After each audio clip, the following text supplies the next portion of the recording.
ബാന്ദ്ര സിനിമയിൽ അഭിനയിക്കുമ്പോൾ ദിലീപ് അടക്കമുള്ളവരിൽ നിന്നും അപമാനം നേരിട്ടെന്ന് വെളിപ്പെടുത്തലുമായി നടനും മന്ത്രിയുമായ KB ഗണേഷ് കുമാർ. അപമാനം മൂലം താൻ സിനിമ തന്നെ ഉപേക്ഷിക്കാൻ തീരുമാനിച്ചതായും ഗണേഷ് കുമാർ പറയുന്നു. ഒരു ചാനലിന് നൽകിയ അഭിമുഖത്തിലായിരുന്നു മന്ത്രിയുടെ വെളിപ്പെടുത്തൽ. അഭിനയം നിർത്താനുള്ള തീരുമാനം മാറാൻ കാരണം മോഹൻലാൽ ചിത്രം നേരാണെന്നും ഗണേഷ് പറഞ്ഞു. തനിക്കായി മോഹൻലാൽ കന്നഡ സിനിമയുടെ ചിത്രീകരണം മാറ്റിവെച്ചു വന്നു. അതിനാലാണ് നേരിൽ അഭിനയിച്ചതെന്നും ഗണേഷ് വ്യക്തമാക്കി. ജിത്തു നേരിന്റെ കഥ പറഞ്ഞു. നല്ല സിനിമയാണ്, നല്ല കഥാപാത്രമാണ്.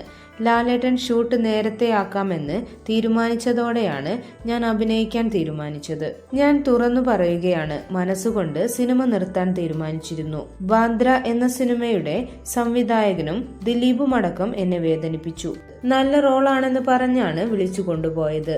റോൾ മോശമായിരുന്നു എന്നത് പോട്ടെ, ഞാൻ അഭിനയിക്കേണ്ട കോമ്പിനേഷൻ സീൻ വരുമ്പോൾ ദിലീപ് പോലും ചോദിച്ചില്ല ഗണേശേട്ടനെ കണ്ടില്ലല്ലോ എന്ന്. എസ്റ്റാബ്ലിഷ് ആയ മുതിർന്ന നടനോട് അങ്ങനെ പെരുമാറിയപ്പോൾ ഇനി ഈ രംഗത്ത് നിൽക്കില്ലെന്ന് തീരുമാനിച്ചാണ് ഞാൻ പിന്മാറിയത്. കൂടുതൽ വാർത്തകൾക്കും വിശേഷങ്ങൾക്കുമായി ഈ ചാനൽ സബ്സ്ക്രൈബ് ചെയ്യുക.